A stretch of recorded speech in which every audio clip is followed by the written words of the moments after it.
From the spine-shattering danger of the Corbett flip to the salto that ended a gymnast career, these are all the dangerous stunts in gymnastics that had to be banned. Starting with the Corbett flip, the grandfather of all banned gymnast moves. One that caused seasoned gymnasts to break out into a cold sweat at the very thought of practicing it, even in the safest of environments. At the same time, it might be one of the most awe-inspiring moves in the entire sport. Olga Korbut, a USSR gymnast, was the first to perform the move, who wowed the crowd by performing it at the 1972 Olympics. The move involves standing on the high bar, facing the low bar, and doing a backflip that sends the gymnast swinging back to the low bar. The move was banned back in 1985, when the code declared the move to be illegal due to the danger that standing on top of the high bar posed and the positioning between the two bars. Even a veteran gymnast could easily shatter their spine attempting the move, so it's no wonder there's such strict measures against it now. Of course, you'll probably still hear some grizzled old gymnasts reminiscing about the days where they were allowed to put their bodies in danger like that. Speaking of putting their bodies in danger, the Mukina flip would have the most seasoned gymnasts shaking in their boots. This flip, a move almost identical to the Corbett flip, is one of the most visually impressive flips in gymnastics history. Like the Corbett flip, it involves the gymnast standing on top of a high bar, but adds a 360-degree turn through a salto, backward with a twist.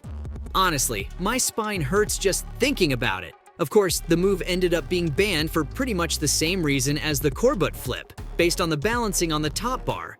The move is so dangerous that it's been nicknamed the dead loop flip, and was only performed by Mukina exactly once, due to the extreme risk of spinal and cranial damage. There's also logistical reasons for its ban, with the code stating that the positioning on the high bar disrupts the gymnastics routine, meaning that if anyone tried to perform it in the modern day, they wouldn't even get that many points for it. But what happens when you perform a banned move anyway? Well, the punishment can depend on a number of things, like why the move was banned. Sometimes moves are banned for the danger they possess to the gymnasts themselves, and sometimes because they've become obsolete, with better, safer variations taking the spotlight. The latter is more of a soft ban, with athletes being discouraged through a deduction of points. I mean, who'd be crazy enough to perform a dangerous move that wouldn't even get them higher scores on the judges' cards? Of course, there's more severe punishments depending on the move, such as disqualification from the event or even bans. So while these moves aren't technically illegal, as in, you won't be taken to court over performing them, there's really no point in getting yourself to risk it at that point, so people are less likely to do things like the standing dismount. It's funny how often high bars are a recurring theme here, especially for moves from the 70s and 80s like the standing dismount I just mentioned. It's basically performed when the gymnast assumes a standing position on the high bar and flips off to dismount. Okay, so what's the big deal here? Well, you might remember that there's another bar right below the higher one. In between all the different variations of the move, which include twists, saltos, and other insane feats of human strength, there's a very real possibility for the gymnast to collide with the lower bar during the dismount. This could lead to a potentially fatal injury, as a collision of the head or spine with the lower bar could lead to broken bones, which would at the very least end a gymnast's career, and would more likely leave them with permanent damage or even death. Plus, because of differences in beam construction compared to the past, the move isn't even seen as particularly impressive anymore.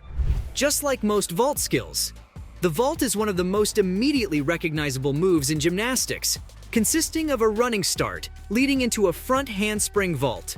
This move eventually became so generic in the world of the sport that it ended up becoming obsolete altogether.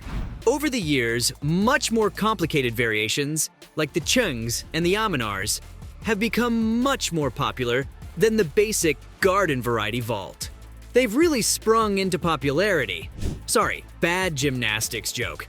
Anywho, the vault is considered to be such an easy move in modern-day gymnastics that it's mostly only ever seen in amateur competitions or performed by young gymnasts. So, safe to say you'd never see a pro be caught dead trying to land a vault in a real competition. Of course, there's still a degree of danger involved, as the move puts an enormous strain on the gymnast's ankles, which can even lead them to snap if the gymnast doesn't land with perfect precision. Which leads us to the belly beat. You see, for an amateur gymnastics enthusiast, the belly beat seems like a pretty dangerous move.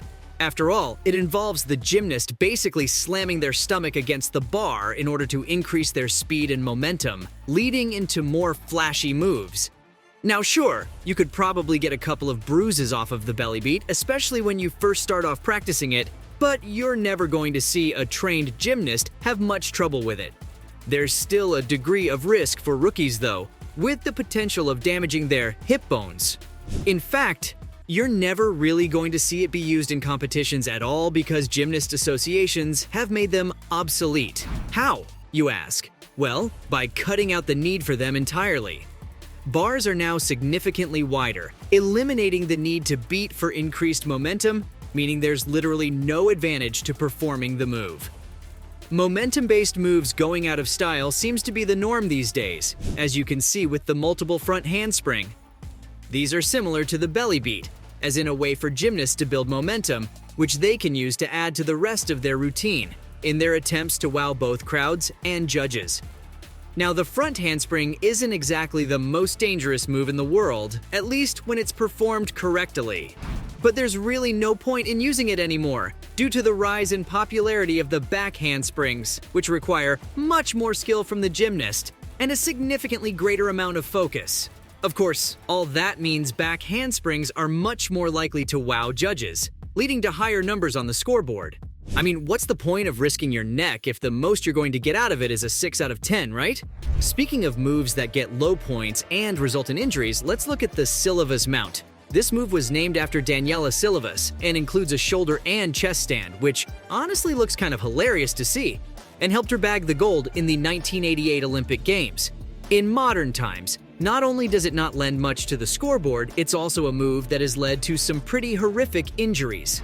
Look no further than what happened to Alicia Sacramone during the 2008 Beijing Olympics, where the world-renowned gymnast failed to stick the landing and ended up tumbling from the bar. While she came out of it unharmed, it was mostly due to pure luck. Nowadays, the move is seen as pretty much useless and a surefire way to injure yourself at the start of your routine. And now, my last pick will show just how horrific some moves can be, like when the Thomas Salto ended Elena Mukina's career. When Kurt Thomas first dazzled the crowd with a rollout move they had never seen before, the phrase Thomas Salto was instantly coined and was banned just as quickly. Rollout skills have been banned in gymnastics for years, despite their status as a perfect showcase of one's abilities. Rollout skills are, in layman's terms, when gymnasts come out of a flip with a half salto and a roll, rather than simply landing on their feet. Pretty dramatic, but you would never really accuse a gymnast of being subtle, right? Salto-based rollout skills are banned due to the immensely difficult landing technique, which lays a huge strain on the spine and neck of the gymnast. This can lead to horrific accidents. Who can forget the story of Elena Mukina, a female gymnast who couldn't stick the landing on the Thomas Salto and ended up breaking her neck and causing her to become quadriplegic? The story of the Thomas Salto is one that's repeated throughout the gymnastics world as a warning of what can happen if associations don't ensure the safety of their athletes. No wonder every single move a gymnast discovers is put under so much scrutiny, when the slightest mistake could lead to someone's career and life grinding to an inevitable halt. There you have it, folks. From the salto that ended a gymnast's career to the spine-shattering danger of the corbeau flip, those were all the dangerous stunts in gymnastics that had to be banned.